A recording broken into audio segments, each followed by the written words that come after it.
നമസ്കാരം. എല്ലാ UK മലയാളികൾക്കും ഗുഡ് മോർണിംഗ് UKയുടെ മോർണിംഗ് ന്യൂസിലേക്ക് സ്വാഗതം.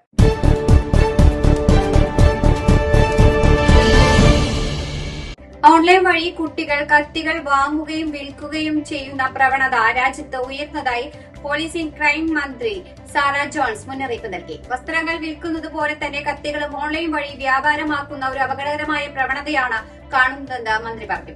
ലണ്ടനിലെ ബ്രൂസ്ബെറിയിൽ ആരംഭിച്ച നാഷണൽ നൈഫ് ക്രൈം സെന്റർ ഉദ്ഘാടനം ചെയ്യുന്നതിനിടെയാണ് മന്ത്രി ഈ ആശങ്ക പങ്കുവച്ചത്. 12 വയസ്സ് പ്രായമുള്ള കുട്ടികൾ പോലും ഓൺലൈൻ പ്ലാറ്റ്ഫോമുകൾ വഴി കത്തികൾ വാങ്ങുകയും വിൽക്കുകയും ചെയ്യുന്നതായി ഇവിടെ ലഭിച്ച വിവരങ്ങൾ ചൂണ്ടിക്കാട്ടി. അതിനാൽ കുട്ടികൾക്ക് എളുപ്പത്തിൽ അപകടകരമായ ആയുധങ്ങൾ ലഭിക്കുന്ന സാഹചര്യം അവസാനിപ്പിക്കേണ്ടത് അത്യാവശ്യമാണെന്ന് അവർ വ്യക്തമാക്കി. കുട്ടികളെ ലക്ഷ്യമിട്ട് ലാഭം നേടുകയും കുറ്റവാളികൾ അവരെ വലയിലാക്കുകയും ചെയ്യുന്നുണ്ടെന്ന് മന്ത്രി പറഞ്ഞു. ഓൺലൈൻ വഴിയുള്ള ഈ അനധികൃത വ്യാപാരത്തെ സർക്കാർ ശക്തമായി ചെറുക്കുമെന്നും സാറ ജോൺസ് കൂട്ടിച്ചേർത്തു.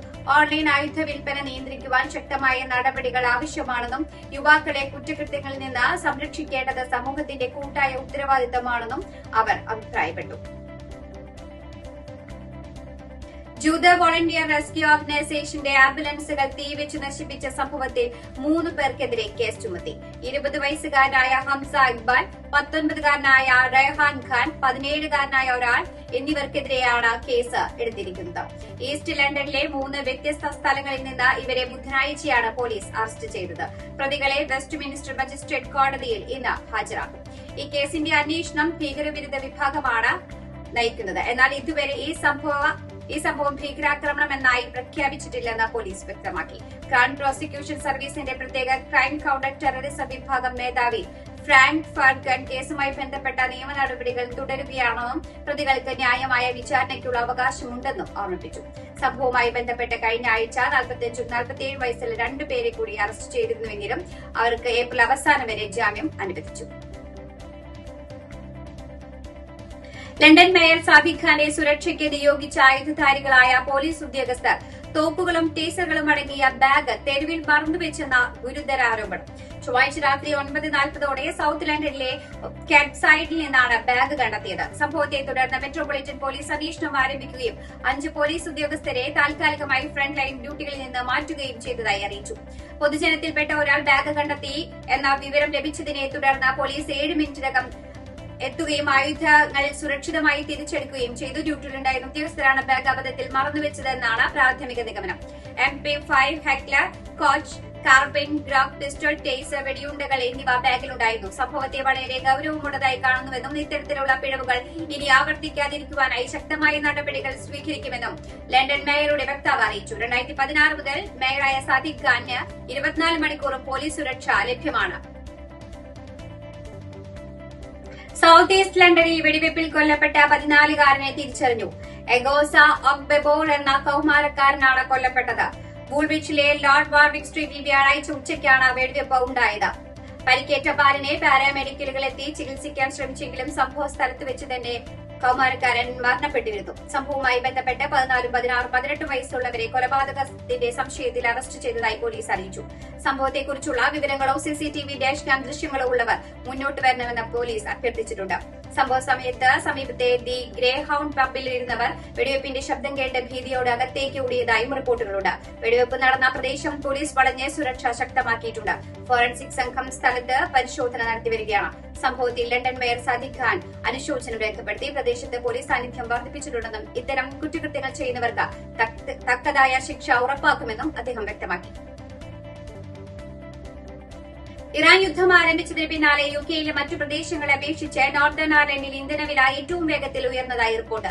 ഫെബ്രുവരി അവസാനം മുതൽ നോർത്തേൺ അയർലൻഡിൽ പെട്രോൾ വില 19% വരെ ഉയർന്നപ്പോൾ ഡീസൽ വില 35% വരെ വർദ്ധിച്ചു. യൂറോപ്പിലെ ഏറ്റവും ഉയർന്ന വർധനവുകളിൽ ഒന്നാണിതെന്ന് ഔദ്യോഗിക കണക്കുകൾ വ്യക്തമാക്കുന്നു. മിഡിൽ ഈസ്റ്റിലെ സംഘർഷം കുറയുവാനുള്ള ലക്ഷണങ്ങൾ ഇല്ലാത്തതിനാൽ ഇന്ധനവില ഉയർച്ച തുടരാനാണ് സാധ്യതയെന്ന വിലയിരുത്തലുകളുണ്ട്. യൂറോപ്യൻ കണക്കുകൾ പ്രകാരം ഓസ്ട്രിയ പോലുള്ള രാജ്യങ്ങളിൽ പെട്രോൾ വില ഏകദേശം 25% വരെ ഉയർന്നിട്ടുണ്ട്. എസ്റ്റോണിയയിൽ ഡീസൽ വില 44% ഉയർന്നതായി റിപ്പോർട്ടുകളുമുണ്ട്. ഇംഗ്ലണ്ടിലെ വടക്കൻ പ്രദേശങ്ങളിൽ പെട്രോൾ വിലയാണ് ഏറ്റവും കൂടുതൽ ഉയർന്നിട്ടുള്ളത്. ഇന്ധനവില നിരീക്ഷിക്കുന്നതിനായി സർക്കാർ അവതരിപ്പിച്ച പുതിയ പദ്ധതിയായ ഫ്യൂൽ ഫൈൻഡർ പ്രകാരം പെട്രോൾ പമ്പുകൾ വിലയിൽ മാറ്റം വരുത്തുമ്പോൾ 30 മിനിറ്റിനകം അത് റിപ്പോർട്ട് ചെയ്യണമെന്നാണ്. നിയമം ലംഘിക്കുന്നവർക്കെതിരെ 3 മാസത്തിന് ശേഷം പിഴ ചുമത്തുവാനുള്ള വ്യവസ്ഥയും നിലവിലുണ്ട്. യുകെയിൽ അധ്യാപകർക്കുള്ള മാതൃത്വ അവധി മുഴുവൻ ശമ്പളത്തോടെ 26 ആഴ്ചയായി വർദ്ധിപ്പിക്കണമെന്ന് അധ്യാപക യൂണിയൻ ആവശ്യപ്പെട്ടു.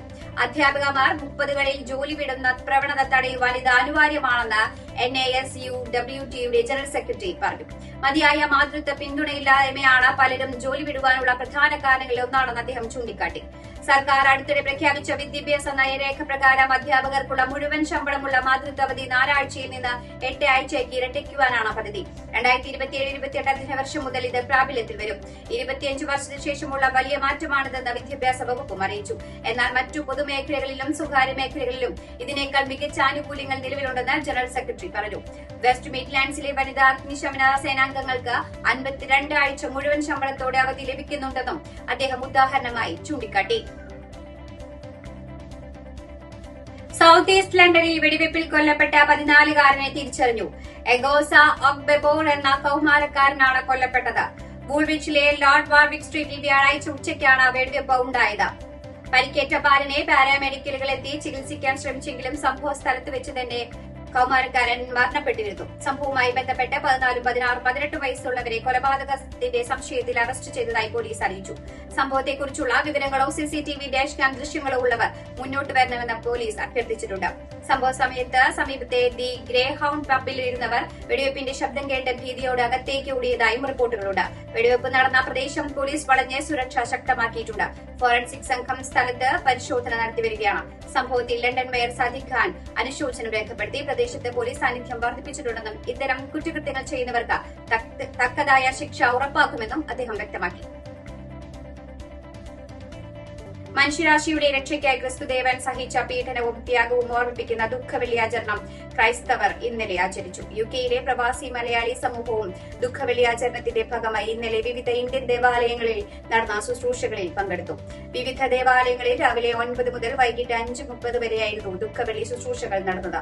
പ്രാർത്ഥനകൾ, നഗരി കാണിക്കൽ തുടങ്ങിയ ശുശ്രൂഷകൾക്ക് പുറമെ കൈപ്പുനീർ കുടിക്കുന്നതും ദുഃഖവെള്ളി ശുശ്രൂഷയുടെ ഭാഗമായിരുന്നു. ഇന്ന് വലിയ ശനി ആചരണം നടക്കും. ദേവാലയങ്ങളിൽ പ്രത്യേക ശുശ്രൂഷകളും കുർബാനയും നടക്കും. ഇന്ന് വൈകിട്ട് മുതൽ ഈസ്റ്റർ ആഘോഷം ആരംഭിക്കും. ചില ദേവാലയങ്ങളിൽ ഇന്ന് രാത്രിയാണ് ഈസ്റ്റർ ശുശ്രൂഷയും കുർബാനയും നടക്കുക. ചിലയിടങ്ങളിൽ ഞായറാഴ്ച പുലർച്ചെയാണ് നടക്കുന്നത്. ക്രൈസ്തവരുടെ വലിയ നോമ്പ് അവസാനിക്കുന്നത് ഈസ്റ്റർ ദിനത്തിലാണ്.